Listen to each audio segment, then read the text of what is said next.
All right, let's talk about Blood In, Blood Out.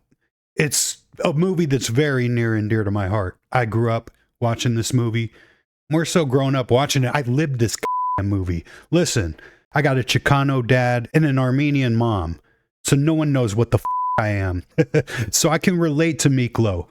You know, he's got the same blood pumping through his veins as his family members, but he feels completely out of place. Keep the blankets over your head, pendejos. Your fluorescent skin don't keep me awake all night. And Blood In, Blood Out is a 3-hour-long epic that feels like The Godfather, but if The Godfather was set in East LA. And this movie's 3 hours of pure audio drama. Gangs, prison politics, betrayal, heroin, lowriders. It's The Godfather of the Hood, but instead of mafia suits and cannolis, it's white beaters, tattoos, and tamales. You got that right. I've been dreaming about these for 18 months. No, mijo, como siempre. Gracias. 18 months. And just like The Godfather, it teaches you that family will either save you or absolutely f your life up. So we got Miklo, the white pasonweto who wants nothing more than to be Mexican enough for the neighborhood. Chicano's not a color. It's the way you think and the way you live.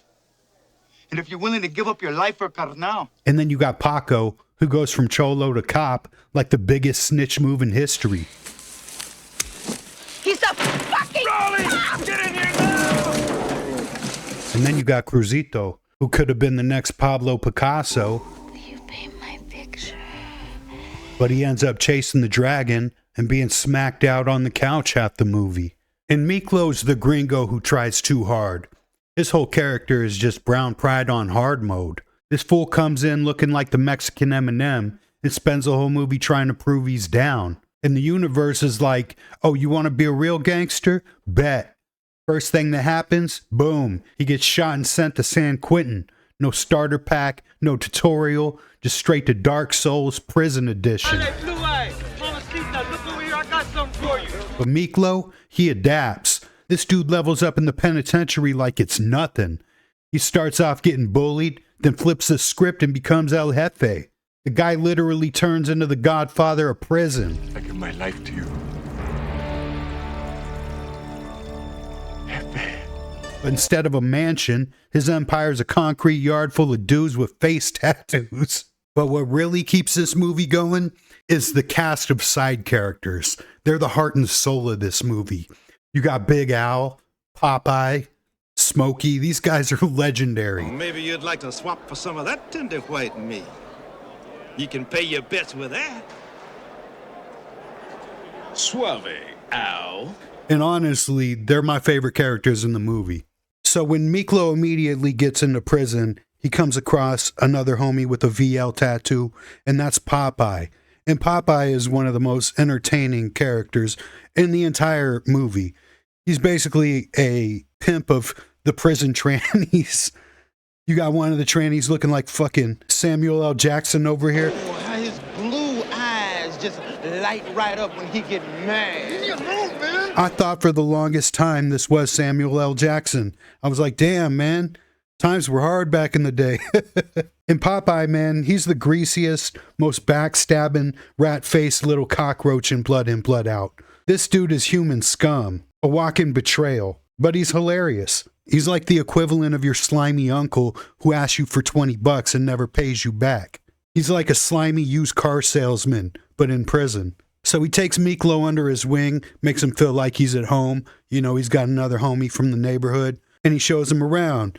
He's like, shit, I'll even give you some weed. Whatever you need, you come see me. And Miklo's like, hell yeah, prison ain't so bad. But that shit comes at a cost. Popeye locks the door and is like, bitch, give me some chon-chon. Everyone's got the hots for Miklo. They're trying to turn him out at every stop. Them blue eyes, they just light up his face when he gets mad. So Miklo has to fight off Popeye's ass from graping him. And he realizes, you know, this prison life ain't all it's cracked up to be. So Miklo wants to get into the crew, La Onda. Some questions you don't ask. Or anybody strong enough to stand with La Onda is okay.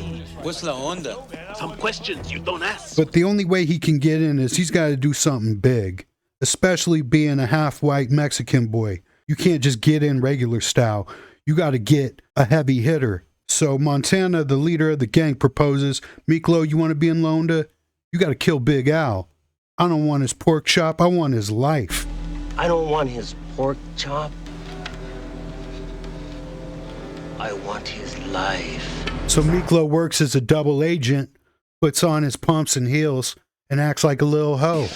Just remember, Al, I fuck who I want, when I want. All right.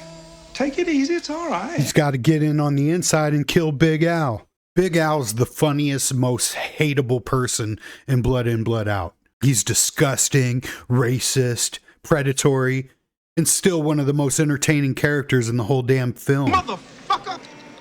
Allah is blessing. I ain't no Muslim, man. From the second he waddles on screen, you know he smells like cigarettes. He's rocking that sweaty, unwashed 70s trucker look. So the dynamic with Big Al and Miklo is really weird. It's super homoerotic, super sus. The one critique I have of this movie is why'd they have to make that shit super gay like that? I mean, you could have inferred it or done other things rather than having him literally sucking on his finger. We didn't need to see all that. But Big Al has a charisma that completely stills every scene that he's in. He makes racism funny.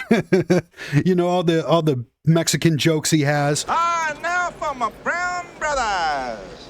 Sorry, no tortilla. When done right, racism can be funny. So as a way to ingratiate himself, Miklo sparks this faux love affair with Big Al, leads him on into thinking, you know, that they're going to be an item.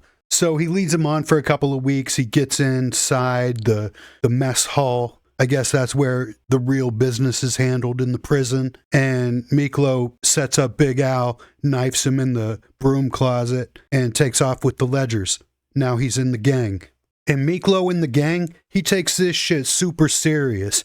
To him, this is like his 5-year plan. We're gonna spread La Onda gospel, Billy Graham style. Yes, Billy Graham style. He's going to take over the world. And his OG Montana is telling him, listen, man, you got to educate yourself, though, man. We got to get our people back on the streets and recruit from outside to within. So Miklo's like, all right, bet. He does his thing, changes his accent to a nice white person accent. Hey, guys, I got my GED. You should let me out. I've worked hard to prove I deserve another chance. It's in there in black and white. So they're like, all right. And then when he gets out, it's just the same bullshit. His cousin Cruz is all heroined out now. You know, he's basically a junkie. And his other cousin's a cop. Are you out? 2 weeks. Well, why don't you let me know, man? Hey, after 9 years in a joint, it ain't easy to call a cop. Like he ain't got no home to come back to. It's all fucked up. So Miklo quits giving a fuck. He decides, you know what? It's better to go back to prison. At least I'm somebody over there. Hey, widow. Fuck the world. I mean, I don't think the dude ever got laid once in his life. Pretty sure he's a virgin. Miklo dies a virgin at the end of his life, I would assume. So he has this dim-witted idea of robbing a armored truck. It goes to shit. Popeye snitches him out like the scumbag he is. Oye, Naco, you like busting dope dealers? Oye, pendejo. This is my lunch hour.